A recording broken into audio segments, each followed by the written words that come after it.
Hello friends, so let's discuss our next disease related with the newborn babies, that is called as a neonatal sepsis. Okay, infection to the babies or newborn baby, that is called as a neonatal sepsis.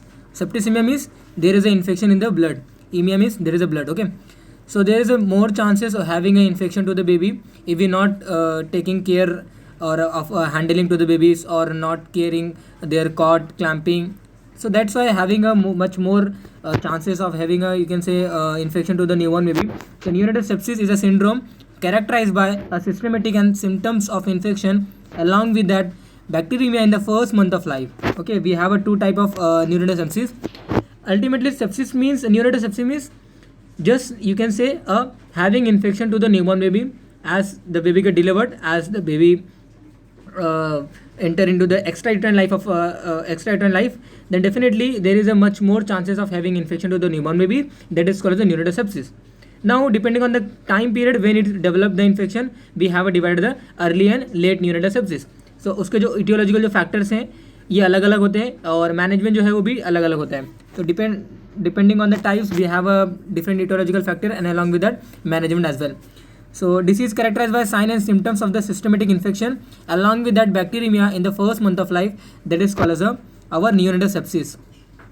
Neonatal time period is nothing but, you can say, why we are calling the neonates. Neonates is nothing but after the delivery till first month of life, this duration is called as a neonates. Okay, or neonatal period. So the child belonging to this period, that is called as the neonates. Okay, till 1 year we call as the infants, and after that toddler stage, preschool, child age and child age, there are number of adolescents है, वो अलग अलग stages है, but up to or till first month of life of the newborn babies definitely we call as a neonatal period.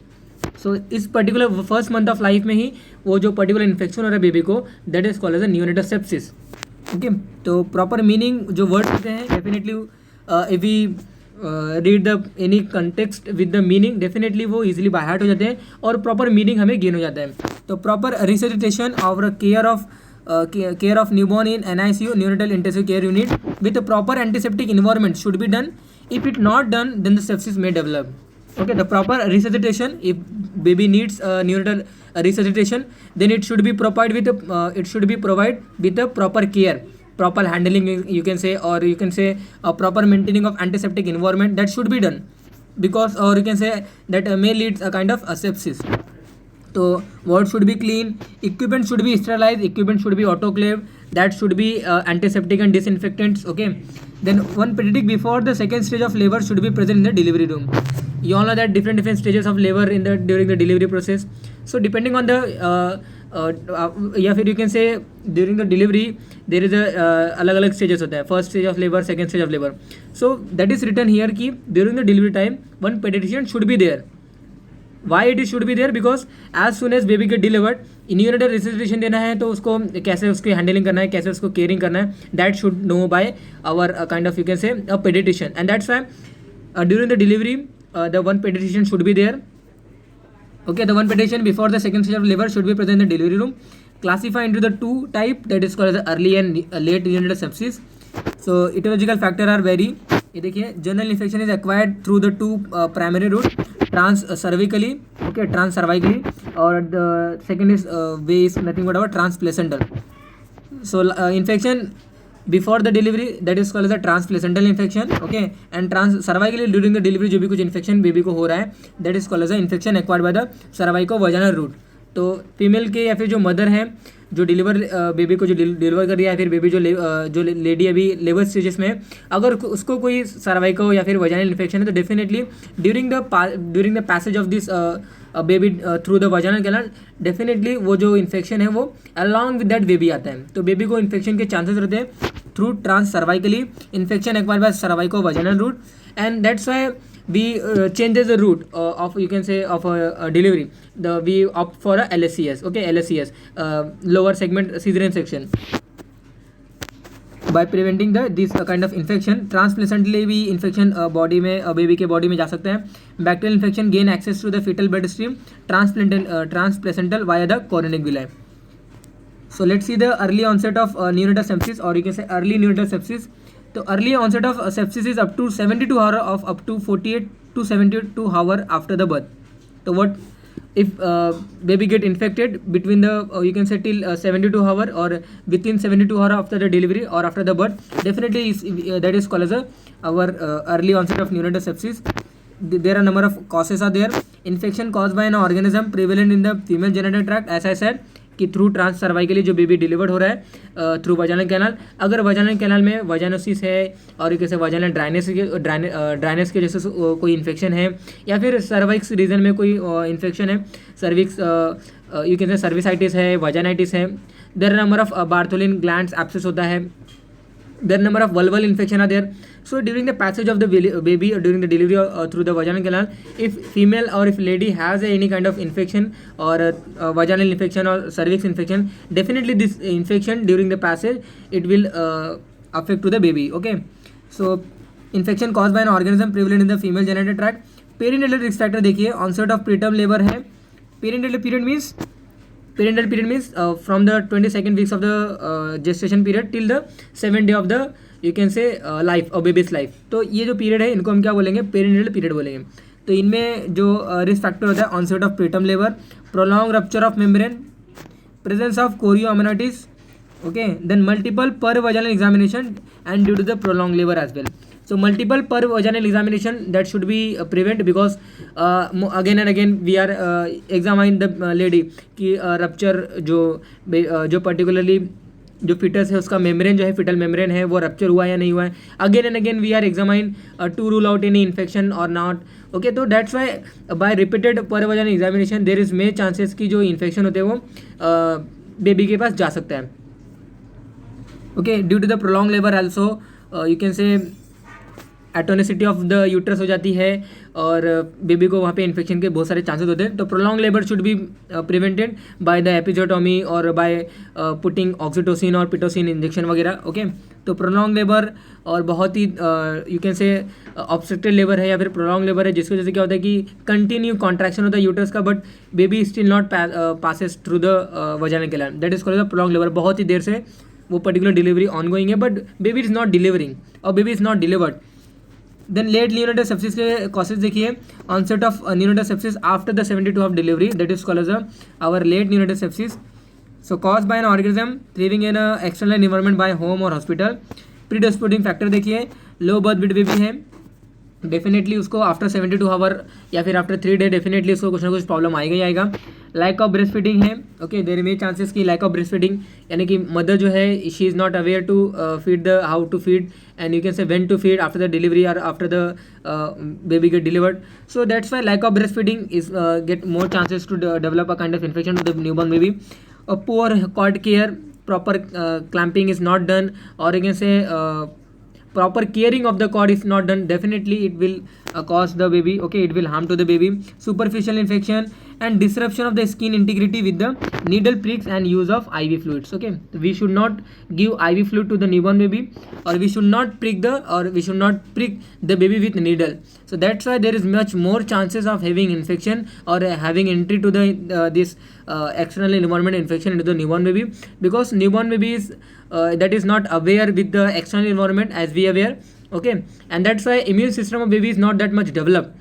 So to prevent that infection or to prevent this kind of infection to the baby, definitely we have to take care, their proper cord care, or you can say breastfeeding should be after the delivery. You can say if mother is able to breastfeed or you can say mother is able to feed a particular baby, definitely she should be done. Okay, otherwise artificial जो milk होते हैं, powder milk होते हैं, definitely हमें उनको देना चाहिए. तो लैक ऑफ ब्रेस्ट फीडिंग है, अगर बेबी को ब्रेस्ट फीडिंग इमीडिएटली नहीं मिला डिलीवरी के बाद, डेफिनेटली वहाँ पे जो चांसेस होते हैं वो बहुत ही ज़्यादा होते हैं. क्लिनिकल फीचर देखिए, non specific manifestation is lethargy, poor cry है, रेफ्यूजल टू सक है. तो definitely these are the symptoms और एक ऐसे फीचर्स कि बेबी को इन्फेक्शन हुआ है. GIT में देखिए, एब्डोमिनल डिस्टेंशन है बेबी का, डायरिया हो रहा है, वोमिटिंग है, पुअर वेट गेन है. तो definitely this are the sign and you can say symptoms, sign and symptoms of the GIT manifestation of a neuronal sepsis. CVS और you can say cardiovascular system में देखिए, child is hypothermic, okay, shock condition में जा रहा है, वो bleeding हो रही है किसी भी रूट से. तो दैट सजेस्ट कि cardiovascular system is you can say affected due to any infection. Okay, we have to treat as early as. Respiratory system में साइनोसिस है बेबी को, पेरिफेरल साइनोसिस, सेंट्रल साइनोसिस है। देन एपनिया है, baby is gasping for the you can say respiration, baby is tachypnoeic, और baby का जो chest होता है वो रिट्रैक्शन में मोशन में जा रहा है। तो definitely this are the respiratory system manifestation due to the neonatal sepsis. CNS system में देखिए, सेंट्रल नर्वस सिस्टम में बेबी को कंटिन्यूस फीवर है with high grade fever, seizure आ रहा है, कन्वर्जन है, you can say bulging of the fontanelle, again it suggest the intracranial pressure, okay, और इंट्रावेंट्रिकुलर प्रेशर। तो bulging of the fontanelle, anterior fontanelle, posterior fontanelle, if they get bulge, तो definitely it suggest की a kind of infection to the brain are there, okay. So intraventricular haemorrhages are there, और you can say intraventricular pressure is so much high, so hydrocephalus or you can say hydrocephalus, a number of newborn baby infections are there, okay। excess cry, बहुत ही ज़्यादा cry कर रहा है, irritability है, neck retracted है। तो these are the clinical feature of different system, GIT system, CVS system, cardiovascular system, respiratory system and central nervous system। तो depending on the you can say how the infection is invading to the baby or how the infection is affecting to the baby, different clinical features are there of the different our systematic body, okay। Laboratory diagnosis देखिए, any 2 out of 5 tests if come positive then it indicate the strongly presence of the sepsis or septic attack। Leukopenia है, total leukocytes अगर count less than 5000 cubic per mm आता है तो definitely suggest की kind of baby को infection है, okay. Neutropenia है less than 1800 per cubic mm। Then immature neutrophil to total neutrophil जो रेशियो है दैट शुड अगर वो मोर देन 0.2 आता है तो definitely kind of infection baby में है। ESR अगर मोर देन 15 ml है तो डेफिनेटली इट सजेस्ट की हीमोलाइसिस हो रही है, okay. Baby needs more and more haemoglobin, baby needs more and more you can से RBC। ESR more than 15 millimetre definitely suggest की काइंड ऑफ न्यूनेटल सेप्सिस है। CRP, C reactive protein, if it get high more than 1 milligram पर decilitre, it definitely consigning to toward the factor that is called the neonatal sepsis।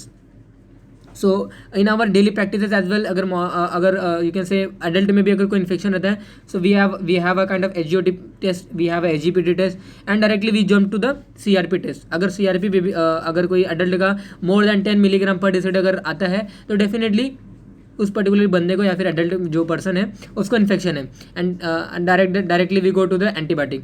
तो एंटीबायोटिक से अगर CRP की value जो है जो रेंज अगर कम हो जाता है डेफिनेटली भी सजेस्ट किया काइंड ऑफ बॉडी में इन्फेक्शन था जिसकी वजह से CRP रेंज बढ़ा हुआ था। तो बेबी को अगर इन्फेक्शन रहता है तो CRP विल बी हाई, तो मोर देन 1 मिलीग्राम पर डेसीलीटर या फिर 100 ml ऑफ ब्लड में अगर 1 मिलीग्राम C रिएक्टिव प्रोटीन है तो डेफिनेटली, और इससे अगर ज़्यादा है तो डेफिनेटली इट सजेस्ट की a kind of infection body baby के बॉडी में है, ओके। कल्चर हम करते हैं, कल्चर में कौन सा बैक्टीरिया बेबी को इन्फेक्ट कर रहा है, कौन सा वायरल इन्फेक्ट कर रहा है, definitely we can rule out this by doing the blood culture और यूरिन कल्चर। बट इसके जो रिपोर्ट्स होते हैं 2 to 3 days में आते हैं, and that's why we have to treat the baby as early as by these parameters. Leukopenia हमें देखना है, न्यूट्रोपेनिया है, ल्यूकोपेनिया WBC काउंट्स ड्रास्टिकली कम होते जा रहे हैं। न्यूट्रोपेनिया है, ESR वैल्यू कंटिन्यूसली रेजिंग होते जा रहा है, CRP वैल्यू रेज हो रहा है। तो these are the you can say factors और parameter. After this seeing this parameter we have to directly jump to the management.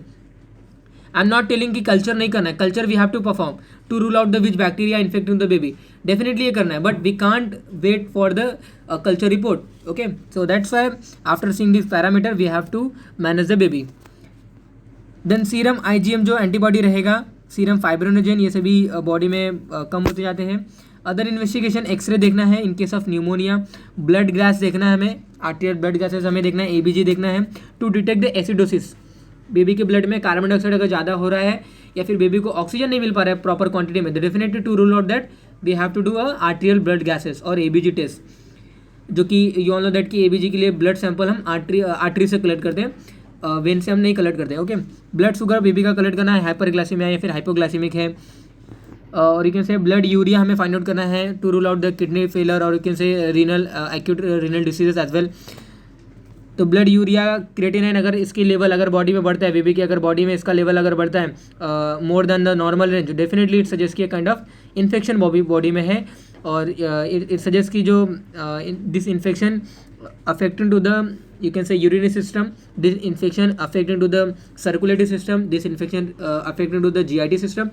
So depending on the you can say what system we are getting, if we get a kind of you can say pneumonia, so definitely it affected the our respiratory system. If we get the diarrhea or vomiting, definitely we can say a kind of it affect the GIT system. Okay, so if you the value the normal range value if get high, urea amount जो है, uric acid जो amount है, creatinine का जो level है, if the normal range से अगर ज़्यादा आता है बेबी के ब्लड में, तो डेफिनेटली इट सजेस्ट कि यूरिनरी सिस्टम में कुछ ना प्रॉब्लम हो रहा है. ओके, देन LFT टेस्ट करना है, AGOT SGPT हमें वो डिटरमाइन करना है, लीवर फंक्शन टेस्ट है, सीरम इलेक्ट्रोलाइट हमें देखना है कि नाइट्रोजन कितना है, फॉस्फोरस कितना है बेबी का, देन पोटेशियम कितना है, कैल्शियम कितना है, मैग्नीशियम कितना है.